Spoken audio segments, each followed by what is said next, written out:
이번 시간에는 기준점 측량의 마지막 단원인 GNSS 측량에 대해서 보도록 하겠습니다. 여러분, GNSS 측량은 굉장히 생소할 거예요.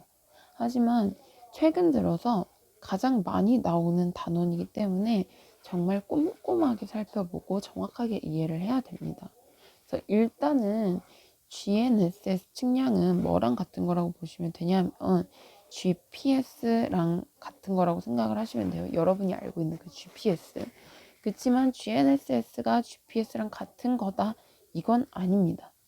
이제 배우겠지만 GPS는 GNSS 종류 중에 하나야.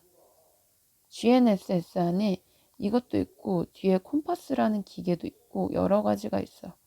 근데 이게 뭔지를 이해를 못하니까 잘 모르는 건데, 자, GNSS 옆에다가 위성측이라고 쓸게요. 위성측이.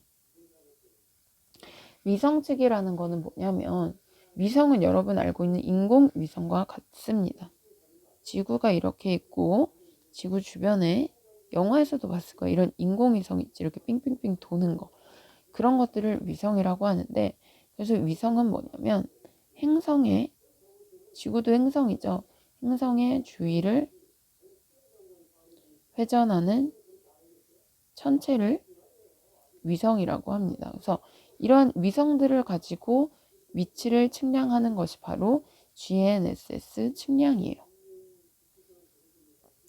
자, 그러면 GNSS를 한번 살펴보겠습니다. GNSS는 뭐의 약자냐? 글로벌 내비게이션 세터라이트 시스템이에요. 이걸 다 알아야 되는 건 아니지만 이 이름 안에 해석이 들어가 있어.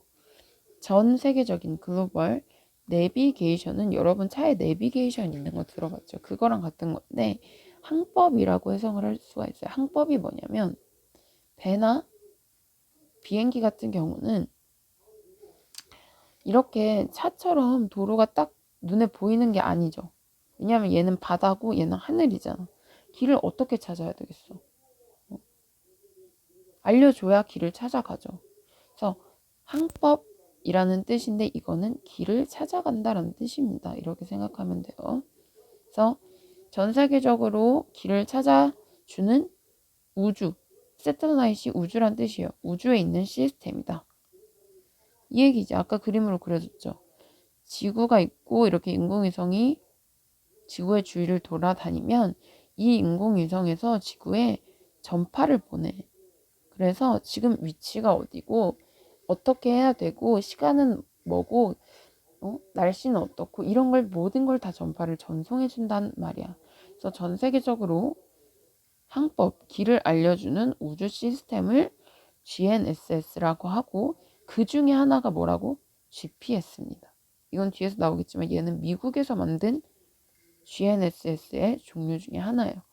그래서 GNSS를 우리나라 말로 풀어서 얘기를 해보면 위성 측위 시스템, 위성을 이용해서 위치를 측량한다.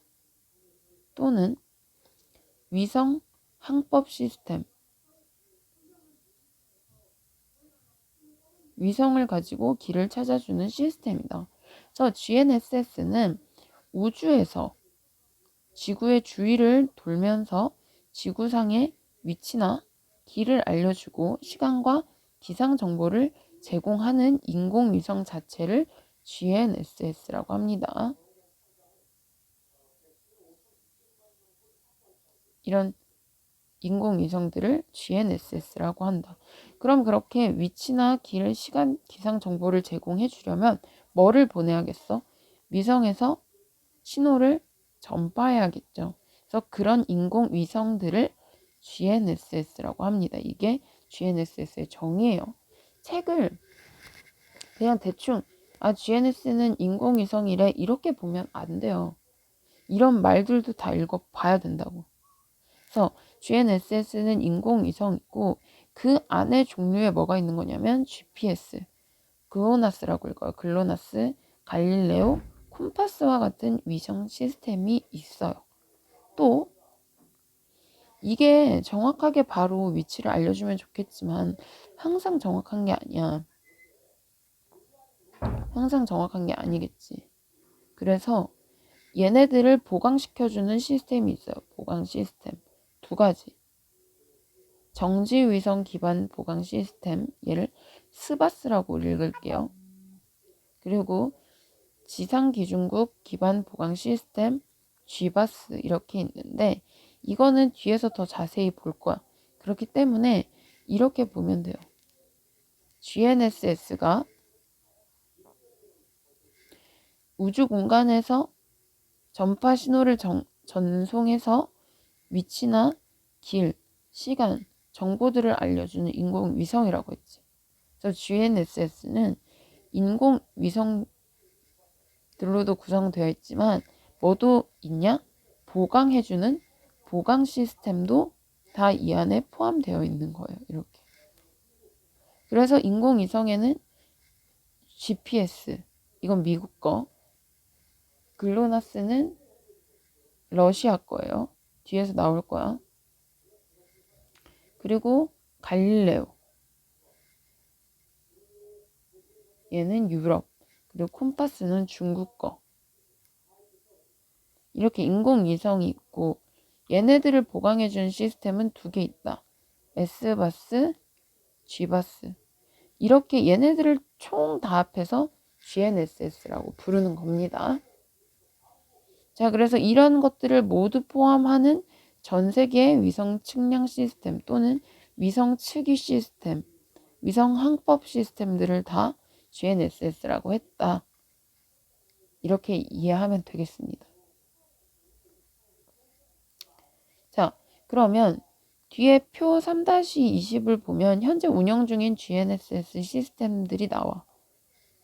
GPS 미국이라고 했고, 글로나스 러시아, 콤파스 미국, 갈릴레오 유럽. 이게 인공위성들이고, 그리고 이것들을 보강해주는 시스템이 있다 했죠. 그럼 얘네가 개발된 연도를 보니까 GPS가 제일 먼저 개발됐네. 미국에서 먼저 한 거예요. 미국에서 먼저 개발을 하고 항상 미국, 러시아, 중국 이런 데 보면 다 누가 좋은 거 먼저 개발하면 또 따라서 하려고 하잖아. 그래서 그 이후에 러시아, 중국, 유럽 이런 식으로 개발을 했습니다. 자, 그러면 방금 얘기했듯이 GNSS 위성 측량 기술 중에 가장 먼저 시작된 건 GPS다. 미국에서. 그래서 얘를 왜 개발하기 시작했냐면 미국의 국방성, 이건 우리나라의 국방부와 비슷한 개념으로 보면 돼요. 국방부가 뭐 하는 나라인데요? 군대, 군사력을 다루는 부서죠. 그렇기 때문에 얘는 무슨 목적으로 처음에 개발된 거냐면 군사적인 용도로 처음에 개발된 거. 이거 중요해요. 전쟁하고 싸우고 다른 나라의 위치를 알아내기 위한 군사적인 목적으로 처음에 GPS가 개발이 됐어. 그래서 전술 장비로 과거에 군사적 용도로 사용되었으나 이게 그래서 언제 개발됐을까? 군사적인 목적으로 아까 표에 나왔죠. 1978년도. 이거 연도는 몰라도 되지만 아무튼 처음에 그렇게 사용이 되고 있었는데 잘 사용하다가 1983년에 사할린 상공, 얘는 러시아예요. 그때 소련이라고 부르죠. 러시아 하늘에서 대한항공, 우리나라 비행기지, 대한항공 077이 러시아, 소련 전투기에 의해 격추돼서 민간인, 국민들이 이만큼 죽었어. 이게 뭔 소리야? 왜? 갑자기?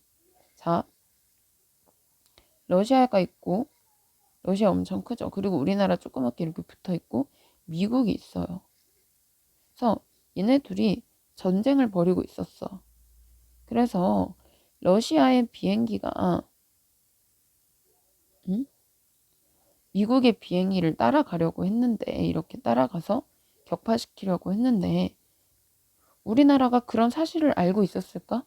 몰랐겠지. 왜냐하면 러시아 비행기가 어디 있는지 어떻게 알고 미국 비행기가 어딘지 그때 당시 이때 어떻게 알아? 그래서 우리나라 대한항공이 그걸 모르고 러시아의 사할린이라는 섬의 하늘로 이렇게 날아가고 있었어요. 근데 러시아 비행기가 미국을 쫓아가다가 우리나라 거를 착각해서 잘못 따라가가지고 우리나라 비행기가 격파되고 우리나라 국민들이 정말 아무런 이유 없이 사망을 하게 된 거지.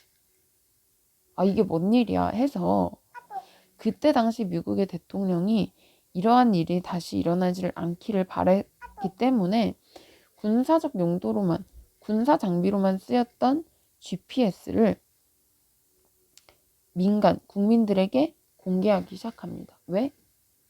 대한항공이나 국민들이 타는 비행기도 이 GPS를 이용해서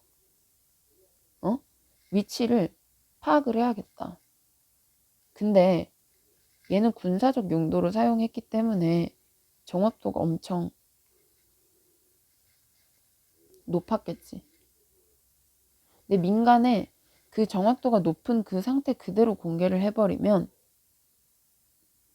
민간이 군사 정보를 다 빼가니까 국민들에게 공개할 때는 정확도를 조금 일부러, 인위적으로 일부러 낮추자. 이런 얘기입니다. 다시 한 번 더 정리해 볼게요. 미국이 처음에 GPS를 개발을 해서 군사적인 용도로 사용을 했어. 근데 그렇게 해서 러시아랑 막 다투고 있다가 가운데서 우리나라 비행기가 러시아에 의해 격파돼서 사망했습니다. 그래서 미국에서는 이런 일이 있으면 안 되겠다. 민간에 일반 사람들에게도 이걸 이용할 수 있도록 하자. 근데 이게 너무 정확도가 높다 보니까 그대로 위치를 공개하고 하면 군사정보가 다 발칵되잖아. 그래서 민간에 공개를 할 때는 제한적으로 일부러 정확도를 조금 낮췄어요. 이런 얘기예요. 근데 그 정확도를 낮춘 게 어떤 거냐면 정확도를 낮춰서 내보내자 했어. 그게 SA 정책입니다. 자, SA 정책. 얘는 풀이를 해보면 Selective Availability라고 해서 선택적으로 사용할 수 있다. 그러니까 군사 정보를 전체적으로 다 사용하는 게 아니라 민간에 뿌릴 때는 선택해서 몇 개만. 그래서 민간 부분의 사용을 제한하기 위해서 뿌린 정책이 SA 정책입니다. GPS가 너무 정확하니까 민간에 뿌릴 때 좀 정확도를 낮췄다. 그래서 이 이후에 이런 사건이 일어나면서 군사적으로 사용했던 거를 민간에 제한적으로 공개하기 시작했습니다. 그럼 이렇게 공개하면서 냉전 시대, 전쟁을 그만두자라는 시대가 지나고 GPS가 민간에 공개됐잖아. 그러니까 사람들이 이거 되게 좋다 해서 효율성이 보장이 된 거야. 입증이 됐어. 그래서 민간 부분에 점차 더 활용을 많이 하게 됐죠. 근데 그러면 사람들이 사용할 수 있도록 하는데 군사적으로 사용하는 거랑은 좀 달라야겠다라고 해서 1996년부터는 아예 만들 때 민간에서 사용하는 것, 국민들이 사용하는 것과 군사적으로 사용하는 거를 따로 개발을 했습니다. 둘이 분리시켜서 개발을 했어요. 그래서 그렇게 개발을 해서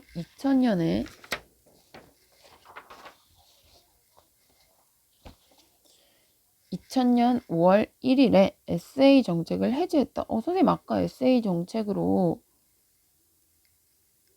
제한적으로 정확도를 낮췄다고 했는데 얘를 왜 다시 해제해요?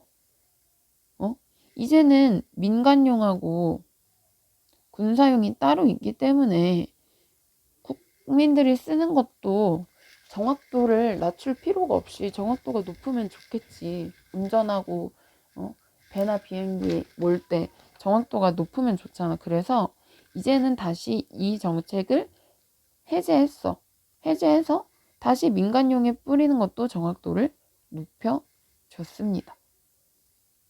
그래서 그렇게 GPS가 현대에도 정책이 꾸준히 추진되었다. 자, 여기까지 보면 GPS의 발전이에요. 아, 선생님, 뭐 이해가 되는 친구들도 있고 강의를 들어서만으로 안 되는 사람들도 있겠지만 이걸 다 외워야 돼요? 뭐 날짜, 뭐 대한항공 이런 걸 세세하게 외우라는 게 아니라 개념을 알고 있어야 되는 거죠. 처음엔 GPS가 군사적으로 사용했었는데 이런 일이 일어나면서 민간에도 공개를 해야겠다 했어. 근데 민간에 전체적으로 다 군사적 용도로 사용되는 걸 다 뿌리면 너무 민간에게 군사적 정보가 다 발각이 되니까 처음에는 정확도를 일부러 낮춘 상태 SA 정책으로 뿌렸어. 근데 이제 민간들도 사용하다 보니까 국민들에게도 다 뿌려주자. 그러면 대신에 국민들이 사용하는 것과 군사적으로 사용하는 거를 나눠서 뿌리자. 그러면 이제 나눴기 때문에 이렇게 따로 나눴잖아. 그럼 얘도 정확하게 해서 보내주면 되겠지. 그래서 다시 이걸 해제했다란 흐름을 알면 돼요. 흐름. 자, 그럼 그렇게 미국에서 GPS를 꾸준히 추진해 왔어. 그러다 보니까 미국 외에 러시아, 중국, 유럽에서 미국만 GPS를 견제하기 위해 러시아, 유럽, 중국이 미국의 GPS와 유사한 기능을 가진 위성 시스템을 개발하기 시작했고, 그래서 2012년 12월에는 러시아에서 글로나스가 완전히 확립된 상태로 개발이 되었다. 자, 이 연도들은 개발을 시작한 연도고, 이 2012년 12월에는 러시아가 글로나스를 개발하기 시작해서 완전하게 다 만들었다는 뜻이에요. 그래서 이 체계를 완전히 만들고 2014년에 그거 글로나스를 완성하자라는 목표로 활발히 추진을 했었대. 그리고 러시아 외에도 아까 선생님이 GNSS 안에 GPS, 글로나스,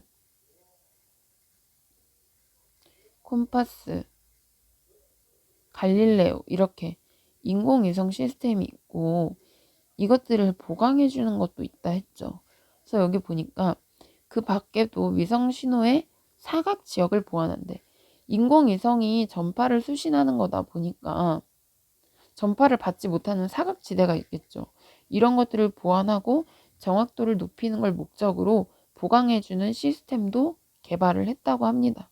그게 바로 스바스, 쥐바스.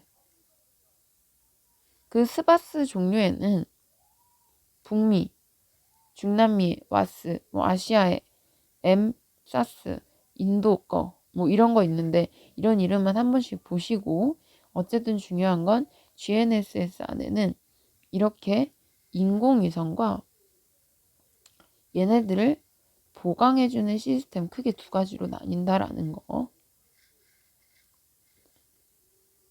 자, 여기는 한번 그냥 읽어보시면 돼요. GNSS와 관련된 하드웨어예요. 그리고 소프트웨어 기술이나 컴퓨터 필요하고 인터넷 필요하고 이런 다양한 기술들이 융복합되면서 컴퓨터나 인터넷으로만 하는 게 아니라 스마트폰에도 사용되고 자동차에도 사용되면서 GNSS는 군사적으로만 사용했던 예전에 비해서 오늘날에는 현대인들이 흔하게 사용하고 필수적으로 사용하는 것들이 되었다라는 겁니다. 위치를 찾아주잖아, 핸드폰에서.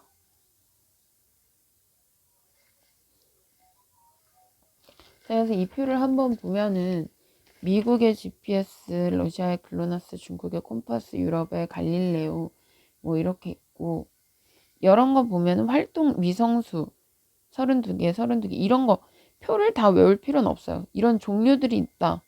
이것과 이거 이름. 물론 얘네를 내가 머리로 다 외운다면 좋겠지만 사실 그거는 어렵잖아. 어렵죠. 그리고 이런 거 한번 보고 지금 봐도 무슨 얘기인지 모를 수도 있어. 왜냐하면 뒤에서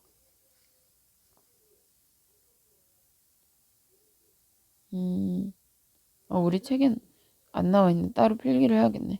아직 얘를 설명을 안 했기 때문에. 그래서 어쨌든 이렇게 각 나라별로 이름 있다는 거는 한 번씩 보세요. 자, 그래서 이렇게 GPS가 어떻게 발전했고, 이젠 GPS라고 부르면 안 되겠다. GNSS가 어떻게 발전을 했고, 이게 뭔지 정의를 알아봤어요. 여러분 되게 어렵다고 생각할 수 있는데, 한번 쉽게 생각하면 돼. 아까 그 흐름대로 처음에 군사용으로 발전했다가 민간에 뿌려졌어. 처음엔 어떻게? 정확도가 낮은 상태로. 그게 뭐라고? SA 정책.